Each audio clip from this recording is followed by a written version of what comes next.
गांव के एक छोर पर रामेश्वर का छोटा सा घर था। वह एक साधारण किसान था जो अपनी पत्नी सीता और 3 बच्चों के साथ रहता था।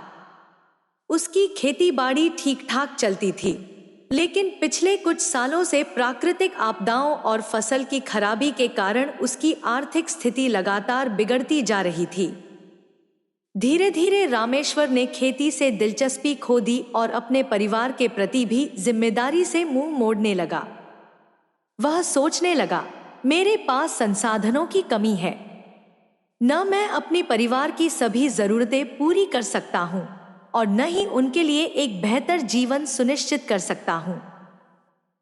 क्या जीवन जीने का कोई मतलब भी है?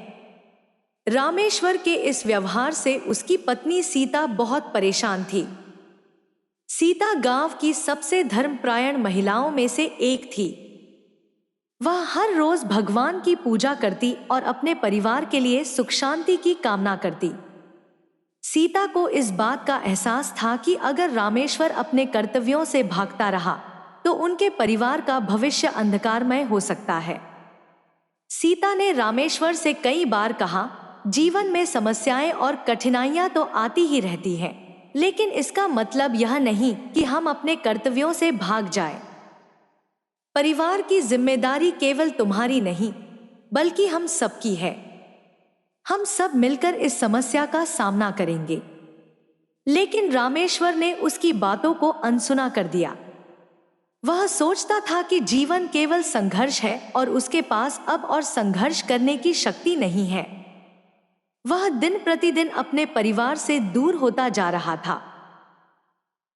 गौतम, जो रामेश्वर का बड़ा बेटा था, परिवार की आर्थिक स्थिति को देखकर परेशान था। उसने अपनी पढ़ाई छोड़कर मजदूरी करना शुरू कर दिया ताकि घर की कुछ जरूरतें पूरी हो सकें। लेकिन उसकी कोशिशों के बावजूद परिवार की स्थिति में कोई खास सुधार नहीं हुआ।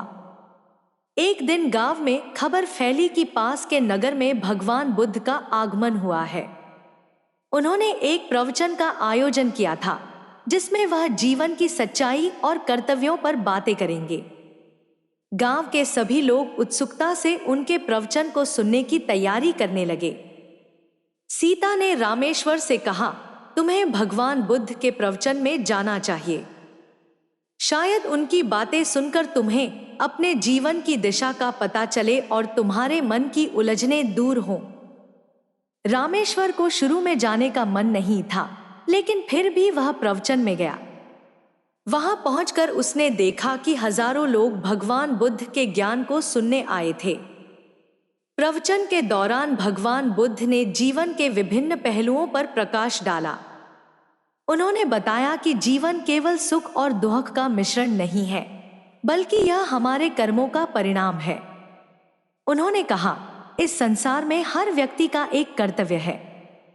चाहे वह राजा हो या साधारण किसान, सभी को अपने जिम्मेदारियों का पालन करना चाहिए।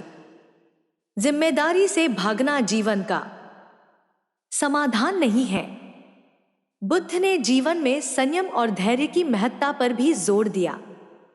उन्होंने कहा, हमारा मन हमें बहकाता है, हमें आलसी बनाता है, लेकिन सच्चा मनुष्य वही है जो अपने मन को नियंत्रित कर सके और सही कर्म कर सके। रामेश्वर को ऐसा महसूस हुआ जैसे ये बातें उसी के लिए कही जा रही थी।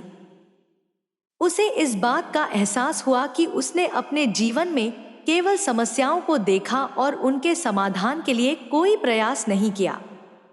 वह अपने परिवार से दूर होता चला गया क्योंकि उसे लगा कि वह उनके लिए कुछ नहीं कर सकता।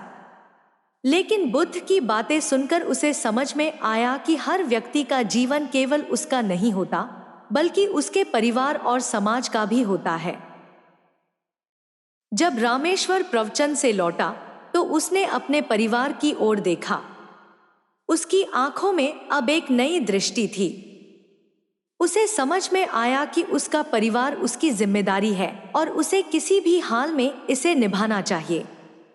गौतम, जो अब मजदूरी कर रहा था, अपने पिता की ओर देखता और सोचता था कि काश उसके पिता फिर से खेतों में काम करें और परिवार की स्थिति बेहतर हो सके।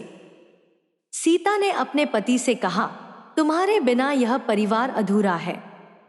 बच्चे तुम्हारी ओर देखते हैं। तुम हमारे लिए एक उदाहरण हो। अगर तुम हार मान लोगे तो हम सब भी हार मान लेंगे। रामेश्वर को अपनी पत्नी की बातें अब पूरी तरह से समझ में आ रही थी। उसने अपने आलस्य और निराशा से बाहर निकलने का निश्चय किया। रामेश्वर ने भगवान बुद्ध की एक और शिक्षा को याद किया। धैर्य और संयम से ही मनुष्य जीवन की कठिनाइयों का सामना कर सकता है। चाहे कितनी भी समस्याएं हों, हमें अपने कर्तव्यों से नहीं भागना चाहिए। उसने फिर से खेतों में काम करना शुरू किया। उसने कड़ी मेहनत की और धीरे धीरे उसकी फसलें फिर से उगने लगी। इस बार वह अपनी मेहनत पर पूरा ध्यान दे रहा था, क्योंकि अब उसे समझ आ गया था कि जीवन का सच्चा सुख केवल धन में नहीं, बल्कि अपने परिवार की सेवा और जिम्मेदारी निभाने में है। गौतम भी अब अपने पिता के साथ काम करने लगा। उसे अपने पिता के बदलाव से प्रेरणा मिली और उसने फिर से पढ़ाई शुरू कर दी। सीता ने भगवान बुद्ध को धन्यवाद दिया, क्योंकि उनके प्रवचन ने रामेश्वर को जीवन का सच्चा मार्ग दिखा दिया था। कुछ महीनों बाद गांव में फिर से भगवान बुद्ध का आगमन हुआ। इस बार रामेश्वर अपने पूरे परिवार के साथ उनके प्रवचन में शामिल हुआ। उसने भगवान बुद्ध के चरणों में नतमस्तक होकर कहा, आपकी शिक्षाओं ने मेरे जीवन को बदल दिया। अब मैं जान गया हूं कि परिवार की जिम्मेदारी सबसे बड़ी होती है और इसे निभाना ही सच्चा धर्म है।